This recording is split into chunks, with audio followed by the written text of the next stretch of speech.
안녕하세요. 편하게 듣는 잠자리 동화 달콤 오디오북입니다.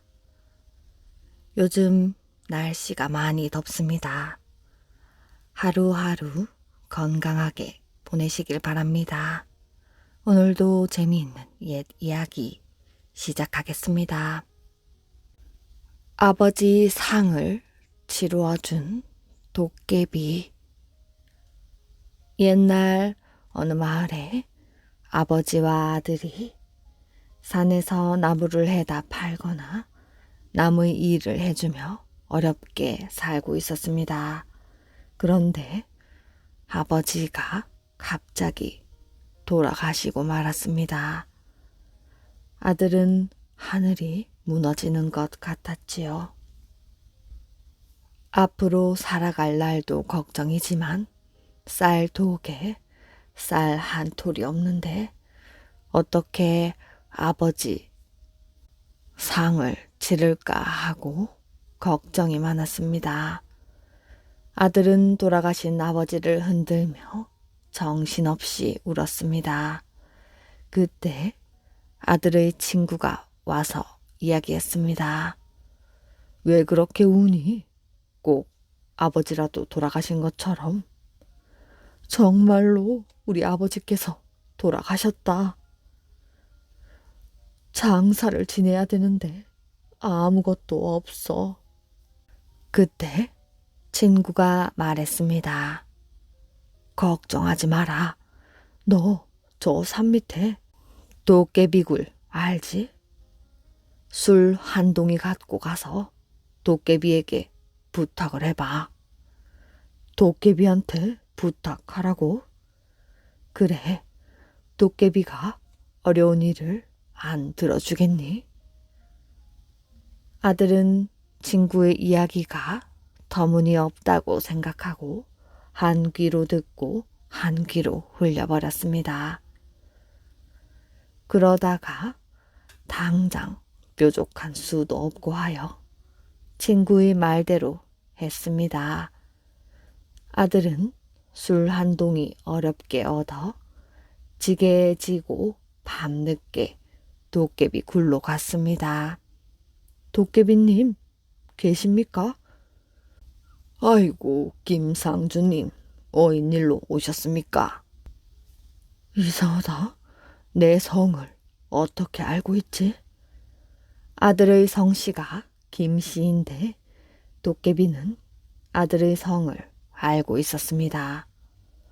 아버지가 돌아가셨는데 돈이 없어 장사를 지내지 못하고 있어요. 그래서 장사를 좀 부탁하려고요. 걱정 말고 가십시오. 예? 도깨비의 대답이 너무 쉽게 나와 아들은 고개를 갸웃거렸습니다.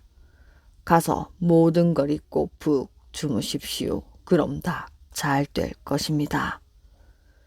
믿어지지는 않았지만 가벼운 마음으로 집으로 왔습니다. 밤새도록 잠을 자지 못한 아들은 집에 오자마자 깊은 잠에 빠졌습니다. 그리고 나서 꿈을 꾸었지요. 꿈속에서 장대같이 커다란 사람들이 나타나 집으로 들어와 아버지의 시신을 짊어지고 집을 나섰습니다. 상여꾼도 제법 많았지요. 아들은 뒤를 따라갔습니다. 상여꾼들은 곧장 잘 사는 마을로 들어갔습니다. 상여가 어디로 가는 길인데 마을로 들어옵니까? 마을 젊은이들이 길을 막았습니다. 그러나 상여꾼들은 젊은이들을 물리치고 마을 뒷산으로 갔습니다. 몸집이 좋고 힘을 쓸만한 젊은이들이었지만 상여꾼들이 밀치자 젊은이들은 힘 하나 못 쓰고 쓰러졌습니다. 상여꾼들은 마을 뒷산 양지 바른 곳에 아버지를 묻었습니다.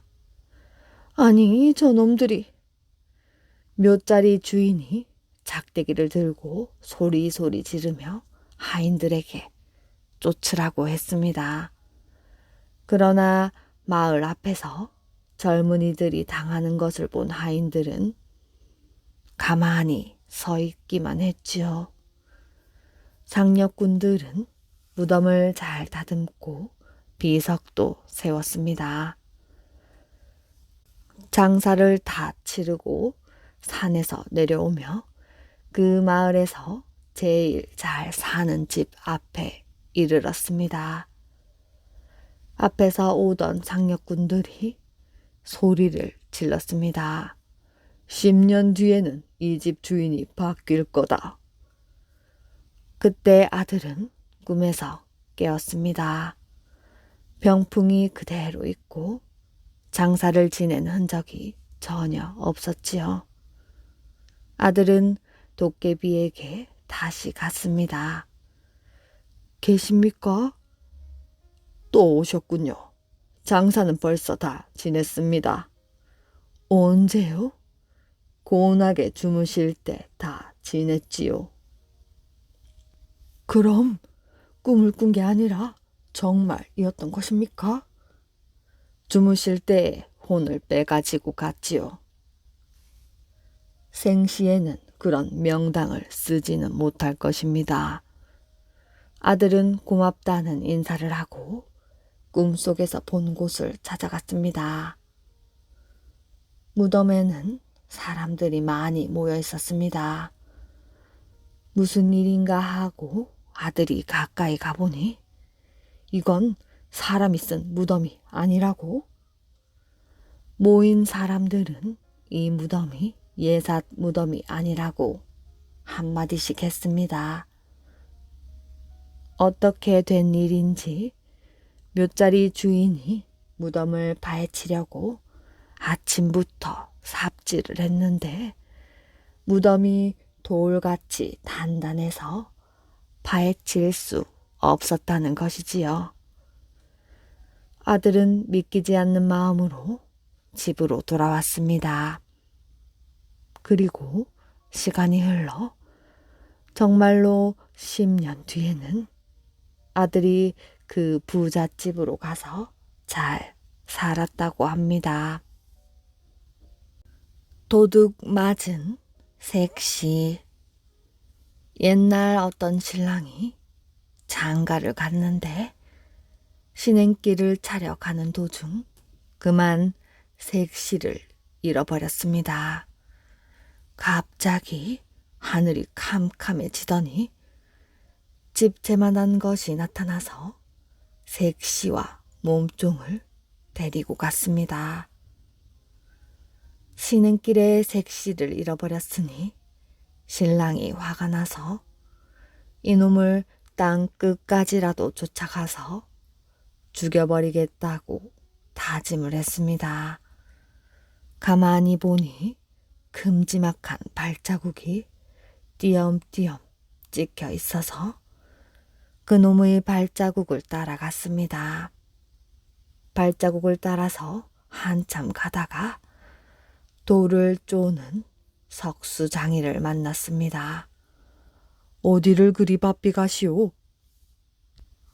아, 내가 색시를 도둑맞아서 색시를 찾으러 갑니다. 나도 얼마 전에 마누라를 도둑맞았소. 같이 갑시다. 그래서 석수장이와 발자국을 따라갔습니다. 한참 가다가 칡을 캐는 나무꾼을 만났습니다. 어디를 그리 바삐 가시오? 색시를 도둑맞은 사람들이 색시를 찾으러 갑니다. 나도 얼마 전에 딸을 도둑맞았어. 같이 갑시다. 이렇게 해서 나무꾼도 일행이 되어 발자국을 따라갔습니다. 또 한참을 가다가 고리백정을 만났습니다. 어디들 그리 바삐 가시오? 색시를 도둑맞은 사람들과 딸을 도둑맞은 사람이 딸과 색시를 찾으러 갑니다. 나도 얼마 전에 누이 동생을 도둑 맞았소. 같이 갑시다. 일이 되어 네 사람은 발자국을 따라갔습니다. 발자국을 따라가다 보니 발자국이 큰 바위 앞에서 뚝 끊어졌습니다. 넷이서 바위를 밀어보고 당겨보고 흔들어 보아도 꿈쩍을 하지 않았지요. 그래서 석수장이가 가지고 온 연장으로 바위를 쪼개었습니다. 밤낮으로 쉴 새 없이 사흘 동안 쪼개서 그 큰 바위를 다 깨뜨렸지요. 바위를 깨뜨리고 나니 시커먼 굴이 눌려 있었습니다. 내려다보니 끝이 보이지 않는 굴이었습니다. 나무꾼이 산에 가서 질글 걷어다가 동아줄을 꼬았습니다.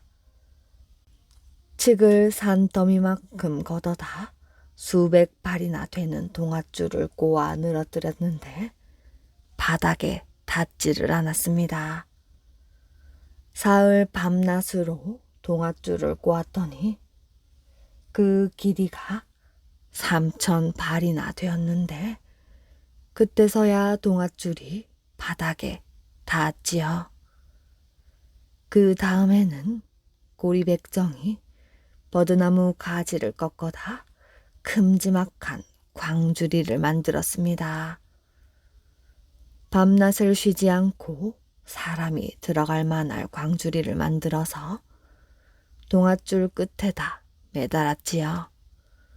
맨 먼저 석수장이가 광주리를 타고 내려갔습니다. 나머지 셋이서 줄을 잡고 만약 내려가다가 무슨 일이 생기면 줄을 흔들라고 했지요. 석수장이는 반도 내려가지 못하고 무서워져서 그만 줄을 흔들었습니다. 나무꾼도 반도 못 내려가서 줄을 흔들었습니다. 고리백정은 반 넘어 내려가다가 조금 더 내려가다가 무서워서 줄을 흔들었습니다. 이번에는 신랑이 줄을 타고 내려갔습니다. 신랑은 세 사람에게 무슨 일이 있더라도 자기가 줄을 흔들 때까지 거기서 가만히 기다리라고 이르고 내려갔습니다. 한참 동안 내려가니 드디어 발이 땅에 닿았습니다. 사방을 살펴보니 한쪽에 희미한 빛이 한 줄기 비치기에 그 빛을 따라갔습니다. 빛이 점점 밝아지더니 환한 세상이 나왔습니다. 온 동네에 고래등 같은 기와집이 즐비한 곳이었지요. 신랑은 나무 위에 올라가 동정을 살피고 있었습니다. 조금 있으니 기와집에서 웬 처녀가 물동이를 이고 물을 길러 나왔는데 자세히 보니 제 색시 몸종이었습니다. 몸종이 물동이를 씻어 물을 가득 길어놓고 막 이려고 하는데 신랑이 버들잎을 한 줌 주르륵 훑어 물동이 위에 떨어뜨렸습니다. 몸종이 나무 위를 쳐다보자 아씨의 새 서방이 나무 위에 떡 올라앉아 있었지요. 아이고, 이게 누구십니까? 새 서방님이 아니십니까? 여기는 어떻게 찾아오셨어요? 몸종이 반가워 어쩔 줄을 모르니 신랑이 그동안 겪은 일을 낱낱이 일러주고 도둑을 잡아야겠으니 좀 도와달라고 했습니다. 여기에 사는 도적놈의 두목은 힘이 워낙 세서 100사람이 덤벼도 못 당합니다. 게다가 그놈은 3달 열흘 동안 밖에 나가 사람과 재물을 도둑질하고 3달 열흘 동안 돌아와 잠을 자는데 바로 열흘 전에 나갔으니 3달 뒤에나 돌아옵니다. 그러니 무슨 변을 당하기 전에 그만 돌아가십시오. 아니다. 내 여기까지 와서 어찌 그냥 돌아간단 말이냐. 도적놈의 두목이 돌아올 때까지 기다리면서 그 놈을 죽일 계획을 낼 터이니 어서 나를 그놈의 집으로 인도하거라. 몸종은 할 수 없이 신랑을 데리고 큰 기와집으로 들어갔습니다. 그 집에는 12대문이 있는데 대문마다 사나운 짐승이 지키고 있다가 낯선 사람을 보면 덤벼든단 말이지요. 몸종이 먹이를 구해다 짐승들에게 던져주어 그것을 먹을 동안 가만히 들어갔습니다. 들어가 보니 그 집이 얼마나 큰지 딸린 별채만 해도 수십 채였지요. 몸종은 남의 눈에 띄지 않게 신랑을 한 별채로 데리고 갔습니다. 그리고는 아씨, 새 서방님이 오셨습니다. 했습니다. 그러니 문이 열리면서 색시가 내다보는데 아주 도적놈의 색시가 다 되어 신랑을 보고도 반가워하기는커녕 눈을 올렸다 내렸다 하더니 별놈이 다 왔군. 얘들아, 저놈을 어서 바위굴에 가두어라 하고는 문을 쾅 닫아버렸습니다. 하인들이 신랑을 뒷산 바위굴에 집어넣고 돌문을 잠가버렸습니다. 색시를 찾으러 온갖 고생을 하며 여기까지 왔는데 색시에게 이런 대접을 받고 보니 억장이 무너졌습니다.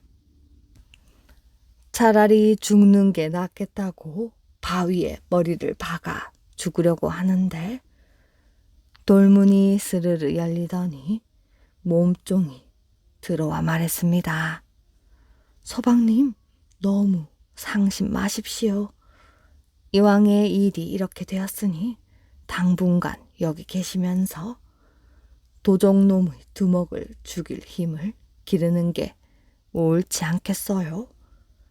그 말을 듣고 보니 그도 옳은 말이었습니다. 이제 와서 죽고 나면 죽은 저만 억울한 것이 아니겠어요?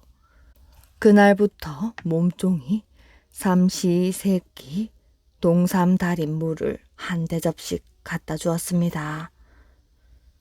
그리고 밤이 되면 신랑을 남몰래 밖으로 데리고 나가 힘을 기르게 했습니다. 도적놈은 저 바위로 공기놀이를 한답니다. 그러니 서방님도 힘을 기르세요. 처음에는 꿈쩍도 안 하던 바위가 사흘 뒤에는 들썩들썩 움직이게 되고 보름 뒤에는 머리 위까지 들어올리게 되었습니다. 한 달 뒤에는 큰 바위덩이로 공기놀이를 하게 되었습니다. 그 다음에는 몸종이 산 위의 높은 돌탑을 가리키면서 도적놈은 한 번 벌쩍 뛰어 저 탑 꼭대기까지 오른답니다. 그러니 서방님도 그만큼 힘을 기르세요. 동삼 달인 물을 매일 먹어가며 밤마다 뛰었더니 한 달 뒤에는 30층 꼭대기까지 훌쩍 뛰어오르게 되었습니다. 그 다음에는 몸종이 길이가 10대짜나 되는 무쇠칼을 가리키면서 저 무쇠칼은 도적놈이 쓰는 칼입니다. 저 칼을 마음대로 휘두를 수 있어야 도적놈을 상대할 수 있을 것입니다. 또 한 달 뒤에 그 큰 칼을 마음대로 휘두를 수 있게 되었습니다. 그러다 보니 벌써 석 달이 지났지요. 드디어 하늘이 컴컴해지면서 바람이 몰아치더니 도적놈 두목이 졸개들을 거느리고 마당 한가운데로 왔습니다. 색시가 버선발로 도적을 맞으면서 이번에는 무엇을 얼마나 훔쳐왔습니까? 나는 집에 가만히 있으면서도 사람 하나 잡아놓았지요. 하고 아양을 떨었습니다. 대체 뭘 잡아놓았기에 그 야단이야? 남편이라는 것이 제 발로 기어들어오지 않았겠소. 그래서 뒷산 바위굴에 가두어 놓았지요. 뭐야? 여기가 어디라고 그놈이 감히 당장 죽여버려야겠다. 하고 두목이 졸개를 시켜서 신랑을 데려오라고 했습니다. 그 졸개를 신랑은 손가락 하나로 넘어뜨려 버렸습니다. 졸개가 가서 돌아오지 않으니 두목이 분이나 바위굴로 달려왔습니다. 그리고는 둘이서 칼을 빼들고 싸우기 시작했지요. 그렇게 한참을 싸우다가 땅 위에서는 싸우기가 비좁고 불편해서 아예 공중으로 올라가 싸웠습니다. 한참 뒤 도적놈의 팔이 공중에서 떨어졌습니다. 그런데 그놈의 팔이 떨어지자마자 도로 공중으로 올라가 붙었습니다. 도적놈의 다리가 떨어지더니 또 올라가서 붙어버렸지요. 그러더니 이번에는 도적놈의 머리가 툭 떨어졌습니다. 몸종이 그걸 보고 얼른 매운 재를 치마폭에 담아와서 머리에 뿌려버렸습니다. 머리가 공중으로 올라가 제자리에 붙으려고 해도 매운 재를 뿌려놨으니 다시 붙지 못했지요. 그러니 곧 공중에서 도적놈의 몸뚱이가 쿵 하고 떨어져 죽어버렸습니다. 이렇게 도적 두목을 죽이고 나니 졸개들은 모두 제 풀에 항복을 하였지요. 졸개들을 앞세워 곳간 문을 열어보니 10번째 곳간까지는 온갖 보물이 잔뜩 들어있고 20개 곳간까지는 잡혀온 사람들이 가득 들어있었습니다. 석수장이 안에 나무꾼 딸, 고리백정 누이 동생도 있었지요. 그 사람들을 다 구해내서 보물을 말에다 바리바리 싣고 몸종을 데리고 그 집을 나왔습니다. 동아줄을 타고 내려온 곳에 가보니 아직도 동아줄이 늘어져 있었습니다. 사람들을 광주리에 태우고 줄을 흔드니 줄이 둥실둥실 올라갔습니다. 사람들을 다 올려보내고 보물도 광주리에 실어서 올려보냈습니다. 그리고 마지막으로 신랑과 몸종이 올라가려고 하니 줄이 내려오지 않았지요. 땅 위에 있는 세 사람이 보물이 탐이나 줄을 내려보내지 않았습니다. 신랑과 몸종은 하는 수 없이 도적이 사는 마을로 돌아갔습니다. 거기에 가서 이리저리 헤매다 보니 강가에 웬 노인이 낚시를 하고 있는 게 아니겠어요? 그 노인에게 어떻게 하면 땅 위로 올라갈 수 있겠냐 물으니 노인은 손뼉을 탁탁 쳐서 강 건너편에 하얀 두루미를 불렀습니다. 이 두루미를 타고 가시오. 하더니 망태에서 잉어 7마리를 꺼내 주었습니다. 가다가 두루미가 휴 하고 한숨을 쉬면 기운이 다 빠진 것이니 이 잉어를 한 마리씩 두루미 입에 넣어 주시오. 두루미가 기운이 빠졌는데도 먹이를 안 넣어주면 떨어져 죽을 것이오. 노인에게 고맙다고 인사를 하고 두루미 등에 올라탔습니다. 신랑은 두루미 머리 쪽에 타고 몸종은 두루미 꼬리 쪽에 탔습니다. 조금 가다 기운이 빠졌는지 휴 하고 한숨을 쉬기에 얼른 잉어 한 마리를 입에 넣어 주었습니다. 이렇게 해서 6마리를 다 먹이고 한 마리가 남았습니다. 그런데 그만 신랑이 잉어 한 마리를 떨어뜨려 버리고 말았습니다. 아직 땅 위에 올라가려면 한참을 더 날아가야 했지요. 조금 가다가 두루미가 휴 하고 한숨을 쉬었습니다. 두루미는 기운이 다 빠졌는지 날갯짓이 점점 느려지면서 밑으로 슬슬 떨어졌지요. 신랑이 다급한 나머지 눈을 질근 감고 제 무릎 살을 베어서 두루미 입에 넣어줬습니다. 두루미가 무릎 살을 먹고는 기운을 차려 다시 훨훨 날아갔지요. 그래서 무사히 땅 위로 올라갔습니다. 땅 위로 올라오니 두루미가 목을 길게 빼어 무릎 살을 토해가지고 신랑 무릎에다 붙이고는 부리로 쓰다듬어 주었습니다. 그러니 금세 살이 붙고 아물었습니다. 그 뒤로 신랑은 몸종을 아내로 맞아 잘 살았다고 합니다. 아주 작은 아이. 옛날 어떤 부부가 늙도록 아이가 없었습니다. 부부는 부처님 앞에서 주먹만한 아이라도 좋으니 아이 하나 갖게 해달라고 밤낮으로 빌었습니다. 그러자 얼마 뒤 할머니의 배가 불러오기 시작했습니다. 10달이 꽉 차서 할머니는 작고 귀여운 사내 아이를 낳았습니다. 그런데 이 아이가 얼마나 작은지 할아버지 주먹만 했지요. 부부는 아이의 이름을 주먹이라고 지어주었습니다. 주먹이는 먹어도 자라지 않았습니다.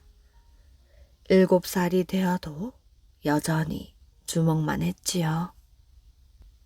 주먹이는 작지만 영리했습니다. 부부는 영리한 주먹이가 얼마나 기특했든지 동네방네 자랑을 하고 다녔습니다. 우리 애가 주먹만 해도 똑똑하기가 이를 데가 없지요. 동네 사람들도 주먹이가 똑똑하다는 것을 모르는 사람이 없었습니다. 그러던 어느 날 할아버지는 낚시를 하러 가고 할머니는 밭에 일을 하러 갔습니다. 주먹이 혼자 마루에서 놀고 있었지요. 그런데 갑자기 세찬 바람이 불어와 주먹이를 날려버렸습니다. 바람에 날아가던 주먹이는 불숲에 떨어지고 말았지요. 그런데 불을 뜯던 황소가 주먹이를 삼켜버렸습니다. 주먹이가 정신을 차려보니 황소 뱃속이었습니다. 누구 없어요? 살려주세요. 주먹이는 황소 배를 발로 차고 또 찼습니다. 영문도 모르는 황소는 배가 아파 울다가 뿌지직 하며 똥을 싸버렸습니다. 다행히 주먹이도 쇠똥에 섞여 밖으로 나왔지요. 그런데 이때 농부가 삽으로 쇠똥을 퍼서 술에 던져버렸습니다. 주먹이도 쇠똥과 함께 술에 던져졌지요.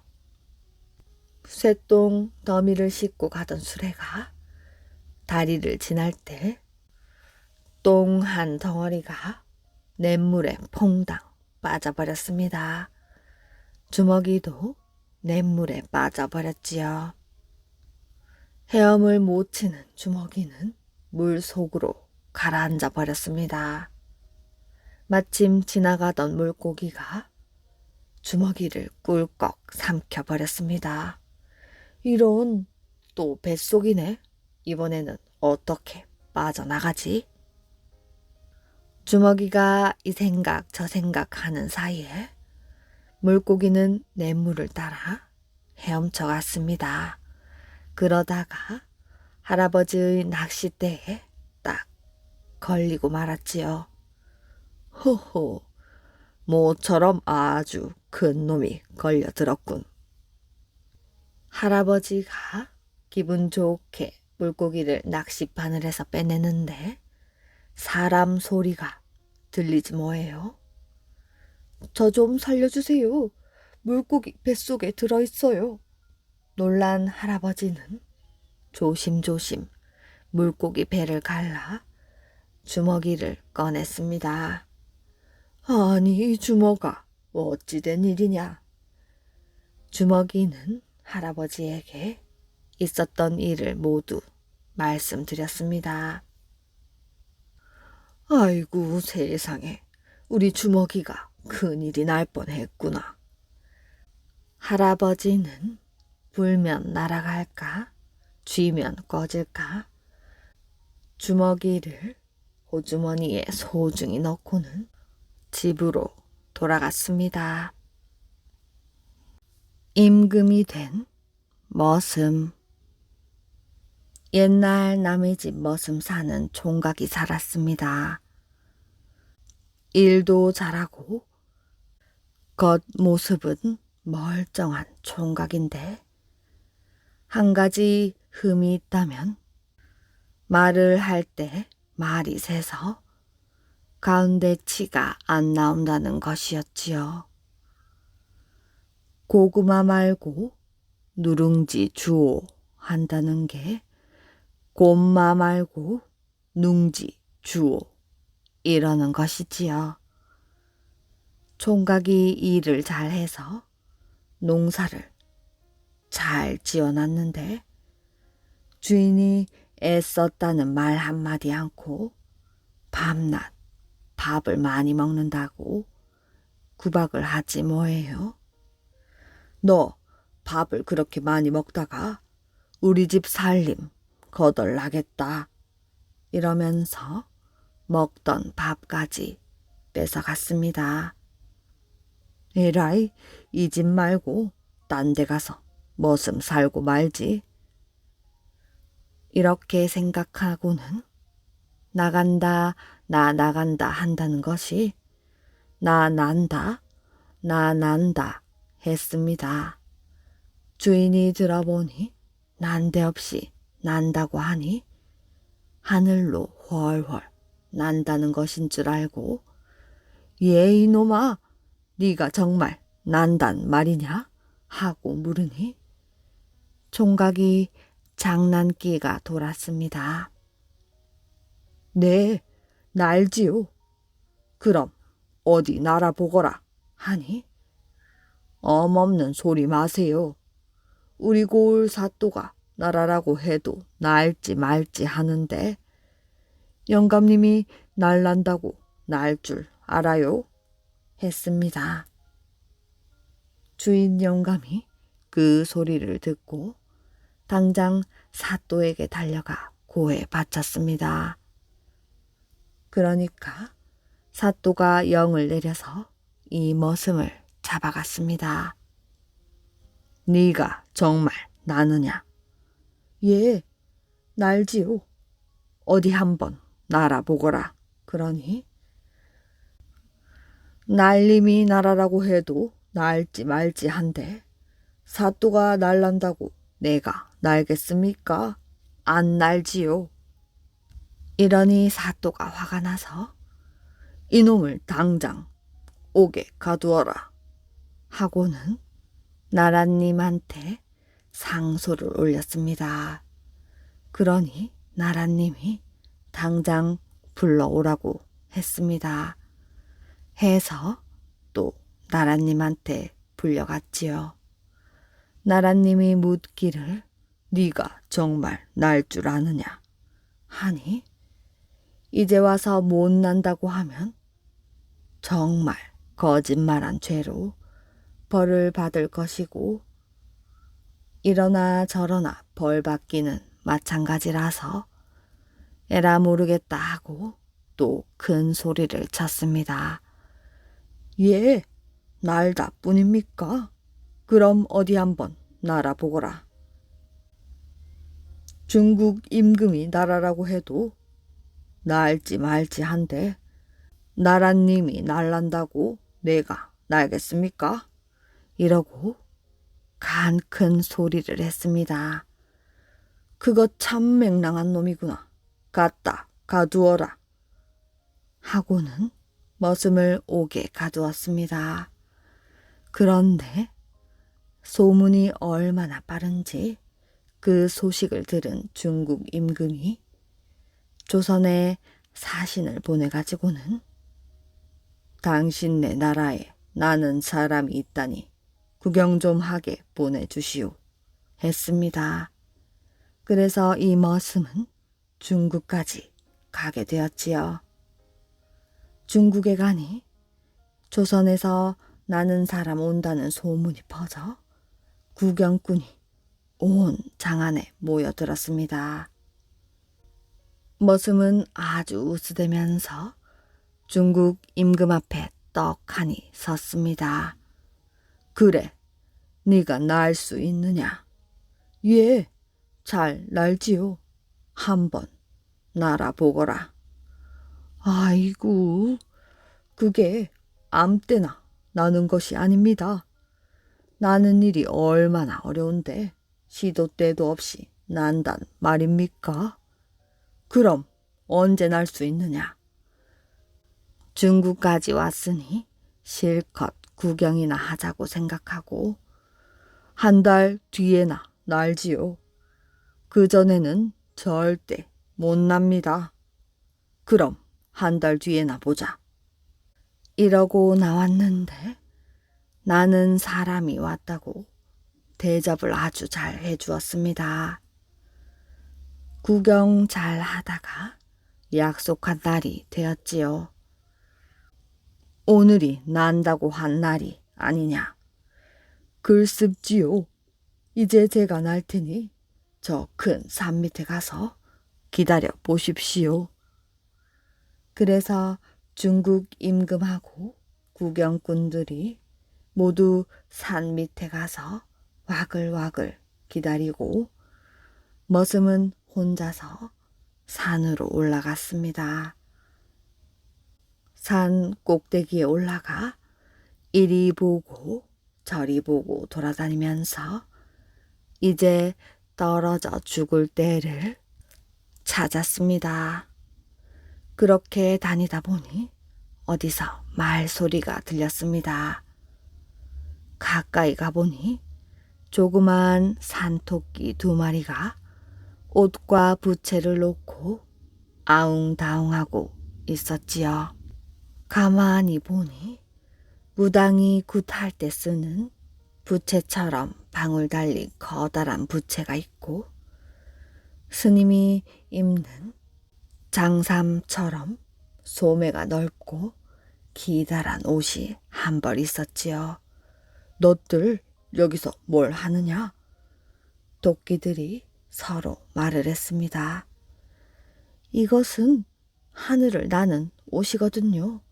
이 옷을 입고 부채를 펴서 슬슬 붙이면 하늘로 올라가는 건데 이것을 내가 먼저 주었는데 제가 제 것이라고 우기잖아요. 아니에요. 내가 먼저 주었는데 제가 우기는 것이에요. 그것 참 잘 되었다 싶어 토끼들을 슬슬 구슬렸습니다. 너들 중에서 누가 이걸 갖든지 못 가진 쪽은 섭섭할 것 아니냐? 괜히 이것 때문에 싸우면 사이만 나빠질 테니 차라리 날 다오. 그게 내 목숨 살리는 물건이다. 그러니 토끼들이 그 말이 옳다 싶었는지 옷과 부채를 주었습니다. 옷을 입고 부채를 쫙 펴서 붙이니 몸이 둥둥 떠올랐습니다. 한참 둥둥 떠서 가보니 내려오는 방법을 배우지 않았던 것이 떠올랐습니다. 밑에 가물가물하는 토끼들을 보고 큰 소리로 물었습니다. 얘들아, 내려갈 땐 어떻게 하는 거니? 부채를 한쪽씩 접으면 됩니다. 그래서 부채를 한쪽씩 접으니 몸이 슬슬 내려왔습니다. 그렇게 해서 중국 임금이 있는 곳에 덩실덩실 내려갔지요. 중국 임금이 아주 놀라 보았습니다. 그런데 임금도 자기도 한번 날아보고 싶었지요. 나도 그것을 입고 부채질을 하면 날 수 있나? 그렇지요. 그 옷 좀 빌려주겠나? 그러지요. 그래서 중국 임금이 옷을 입고 부채를 붙여서 둥둥 떠올라갔는데 너무 높이 올라가 잘 보이지 않았습니다. 그런데 이 임금이 내려오는 방법을 몰랐지요. 그냥 높은 데서 둥둥 떠다니기만 했습니다. 밑에서는 아무리 기다려도 임금이 내려오질 않으니 조선에서 온 이 사람을 새 임금으로 삼아야 한다고 이야기를 했습니다. 그래서 이 머슴은 그만 중국 임금이 되었습니다. 아들 걱정으로 피어난 조팝 나무꽃. 옛날 어떤 마을에 게으르고 놀기만 좋아하는 아들과 어머니가 있었습니다. 어머니는 없는 살림이지만 닥치는 대로 일을 했지요. 이른 새벽부터 남의 집 김 매주고 빨래도 가져다가 말끔히 빨아 다듬이질까지 해서 갖다주고 그렇게 일을 해서 얻은 삭으로 쌀이며 곡식이며 받아왔습니다. 밤이면 호롱불을 켜놓고 삭 바느질까지 하며 잠시도 쉴 틈 없이 일을 했습니다. 힘들었지만 무럭무럭 자라는 아들이 서당 가는 재미로 살았지요. 그런데 어머니는 밤낮으로 일을 하든 말든 아들은 친구들과 시냇가에 고기나 잡고 놀기만 했습니다. 어머니는 아들이 아직 어려서 그러려니 또 철들면 나아지겠지 하고 일만 열심히 했습니다. 그렇게 열심히 일한 덕분에 아들이 11살쯤 되었을 때 논도 서너 마지기 살 수 있었지요. 그래도 어머니는 쉬는 일 없이 정성껏 농사일을 했습니다. 아들은 별 탈 없이 자라서 한 사람 몫은 단단히 해낼 만큼이 되었습니다. 그러면 이제 집안일을 도울 법도 한데 여전히 게으름을 피우면서 빈둥빈둥 놀기만 했지요. 아침에는 늦잠을 자고 낮에는 낚싯대를 둘러매고 낚시를 하고 그것도 재미가 없어지면 낮잠만 잤습니다. 어머니는 이런 아들이 늘 걱정이었습니다. 어머니는 잘하든 못하든 논일은 아들에게 맡기기로 했습니다. 얘야, 이제 네 나이가 15살이다. 그동안 공부도 할 만큼 했고 몸도 그만하면 논 서너 맞이기쯤은 너 혼자 꾸릴 수 있을 테니 논 농사는 네가 맡으려무나. 이렇게 해서 논 농사는 아들이 짓기로 했습니다. 그런데 그동안 놀기만 했으니 농사일을 할 줄 몰랐지요.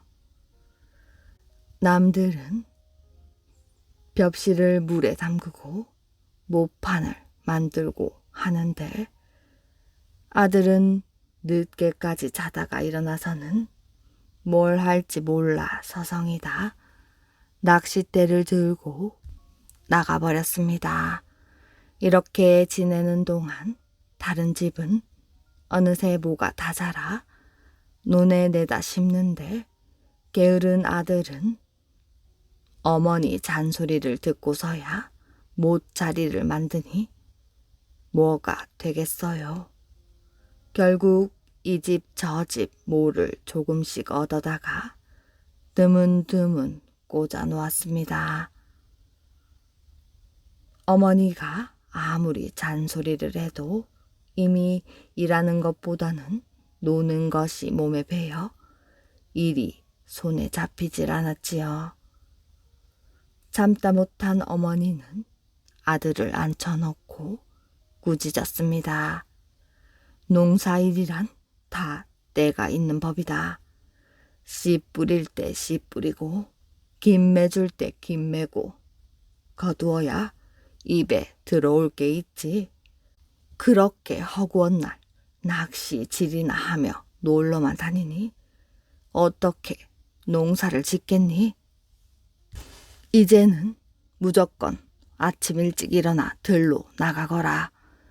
내가 처마 밑에 앞치마를 달아 놓을 테니 하얀 앞치마가 달려있는 동안에는 절대로 집에 들어오면 안 된다.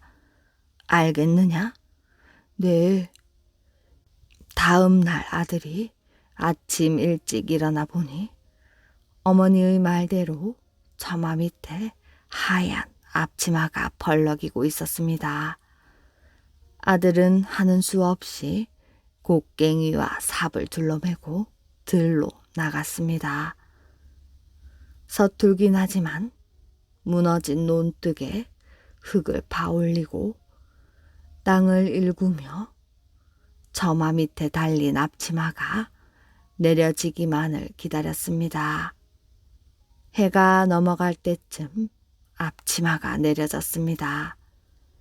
아들은 불이 나게 집으로 돌아왔지요. 다음 날도 일을 나가긴 했지만 일하는 시간보다 처마 밑에 달아놓은 하얀 앞치마가 언제 내려가나 살피는 시간이 더 많아졌습니다. 그러던 어느 날 아직 점심때도 되지 않았는데 처마 밑에 하얀 앞치마가 없었지요. 옳거니 하고 얼른 집에 가서 낚싯대를 둘러매고 냇가로가 하루 종일 낚시를 하다가 저녁 늦게 집으로 돌아왔습니다. 아니, 들에서 일을 하고 오는 게 아니더냐? 왜 낚싯대를 둘러매고 오는 게냐? 어머니, 처마 밑에 앞치마가 달려있지 않기에 오늘은 일을 안 해도 되는 줄 알고 낚시를 하러 갔습니다. 해서 어머니가 어쩐 일인가 하고 둘러보니 앞치마가 바람에 날아가 저만큼 떨어져 있었습니다. 다음 날부터 어머니는 앞치마를 더 단단히 메어 놓았습니다. 그러던 어느 날 아들은 그날따라 너무너무 일이 하기 싫었습니다. 하지만 처마 밑에 하얀 앞치마가 달려 있으니 들어갈 수도 없었지요. 아들은 집으로 달려가 어머니 몰래 앞치마를 떼어서 저만치 던져 놓았습니다. 그리고 나무 그늘에서 늘어지게 낮잠을 잤습니다. 그 이튿날도 일하는 척 하다가 집으로 달려가 앞치마를 떼어 던져놓고는 낚시를 하러 가고 날마다 어머니 몰래 그렇게 했습니다. 이런 아들을 본 어머니는 쏙아리를 하다가 그만 병이 나고 말았습니다.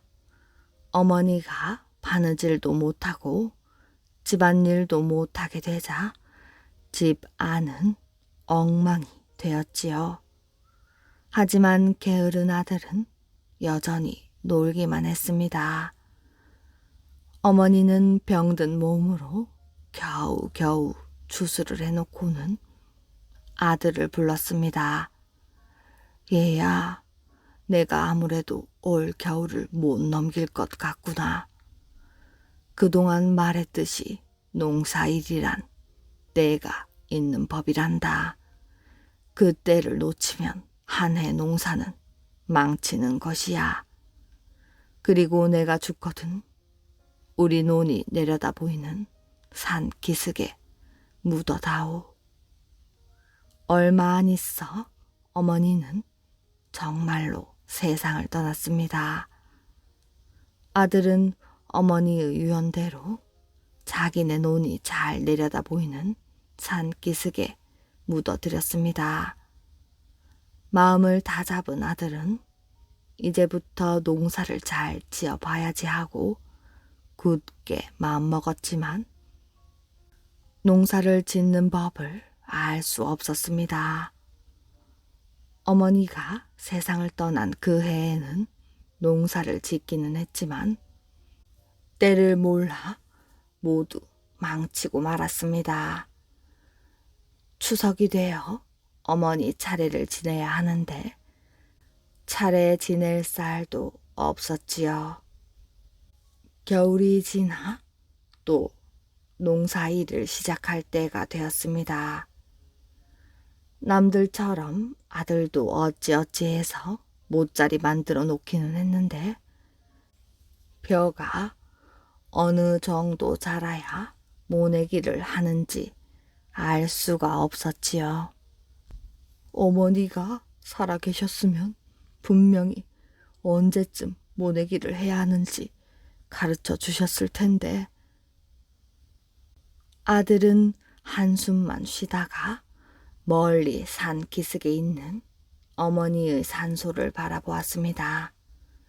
그런데 어머니 산소 곁에 하얀 천이 바람에 살랑살랑 흔들리고 있는 게 아니겠어요? 하얀 앞치마를 걸어놓은 것 같이 보였습니다. 어머니가 하늘에서 내 마음을 알고 하얀 천을 달아 놓으신 것일까? 아들은 놀라서 어머니의 산소로 달려가 보았습니다. 그런데 그것은 천이 아니고 좁쌀만한 하얀 꽃이었습니다. 어머니, 저승에 가서도 이 아들이 걱정되어 하얀 꽃을 피워 일깨워 주시는군요. 이제는 때를 놓치지 않고 농사를 잘 짓겠습니다. 아들은 흐르는 눈물을 닦으며 어머니의 산소에 절을 하고 모내기를 하러 논으로 내려갔습니다. 아들은 이때부터 어머니가 한 것처럼 새벽이면 일어나 논으로 나가 논을 둘러보고 자기 일 남의 일 가리지 않고 부지런히 일했습니다. 그리고 어머니 산소에 조팝 나무꽃이 하얗게 피면 때를 놓칠세라 모내기를 했습니다. 그러면 가을에는 벼가 여물어 풍년이 들었지요. 어머니 말대로 때를 놓치지 않고 농사를 지으니 어머니 제사상과 차례상에 하얀 쌀밥을 올릴 수 있었습니다. 그렇게 몇 년이 흘러 고운 색시를 만나 아들, 딸 많이 낳고 오래오래 행복하게 잘 살았다고 합니다. 송아지와 박군, 무.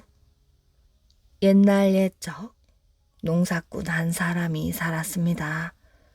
이 사람이 어느 해 무농사를 지었는데 무 하나가 얼마나 큰지 어린아이 몸뚱이만 했습니다.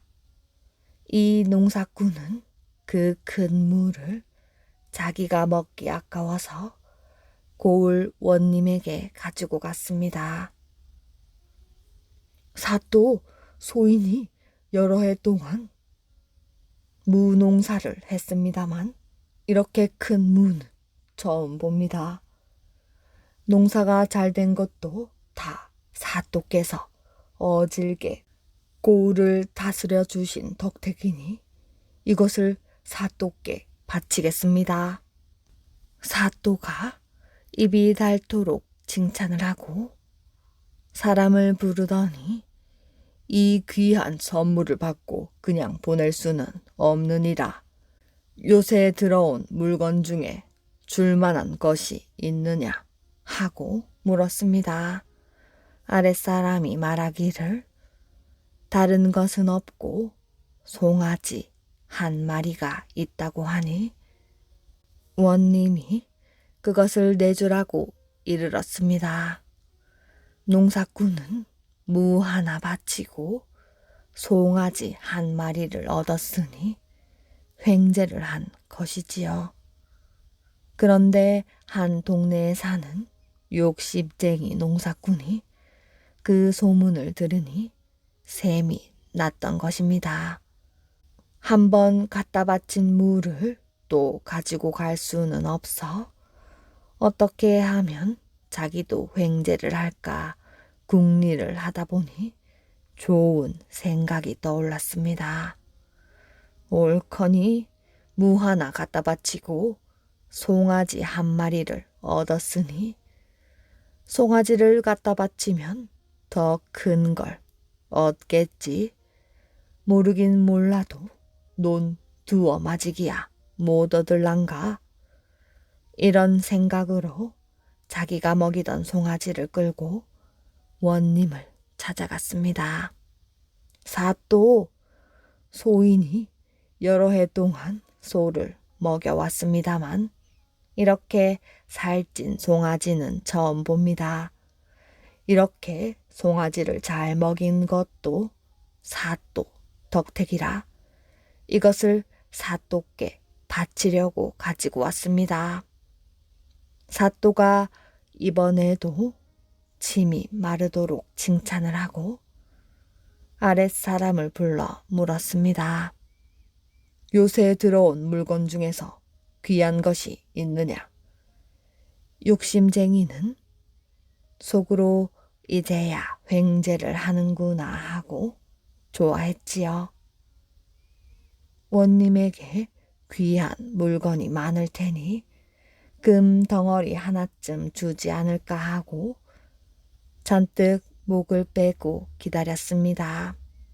그런데 아랫사람이 하는 말이 귀한 물건이라면 며칠 전에 들어온 큰 무가 있습니다. 하지 뭐예요? 원님이 그럼 그걸 내주라고 이르니 욕심쟁이에게 어린아이 몸뚱이만한 무를 안겨 주었습니다. 욕심쟁이는 횡재하려고 송아지를 갖다 바쳤다가 무 하나를 얻어왔으니 자기네 송아지와 무농사꾼의 무를 맞바꾼 셈이 되었지요. 아주 작은 아이 주먹이 이야기 재미있으셨나요?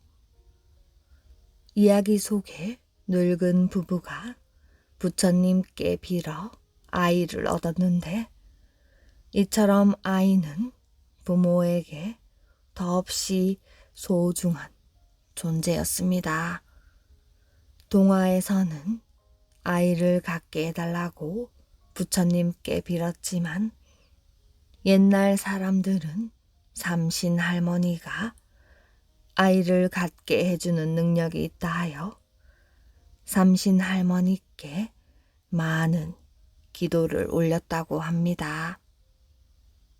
오늘의 이야기 여기까지입니다.